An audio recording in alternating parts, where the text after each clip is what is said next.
ظالم کے مرنے پر ملول ہونا ظلم میں شامل ہونے کے مترادف ہے۔ اگر تو اس قدر نماز پڑھے کہ پشت خم ہو جائے اور اس قدر روزے رکھے کہ جسم کانٹا بن جائے، ہرگز فائدہ نہ ہو پائے گا جب تک تو مال حرام سے پرہیز نہ کرے۔ ایمان یہ ہے کہ انسان زبان سے اقرار توحید و رسالت کرے، دل سے تصدیق کرے اور اعضاء سے اس کے حکموں پر عمل کرے۔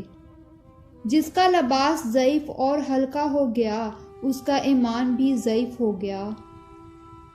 فقیر یا قرابت دار کو صدقہ دے کر نہ جتاؤ، بلکہ قبول کرنے پر اس کے احسان مند رہو، کیونکہ اس نے تمہارے لیے ذخیرہ آخرت جمع کیا۔ بھوک سے پہلے کھانا مکروہ ہے، وہ دعوت سب سے بدتر ہے جس میں امیر بلائیں اور غریبوں اور مسکینوں کو نہ بلائیں۔ میزبان کو انتظار میں نہ ڈالو، مقررہ وقت پر پہنچو۔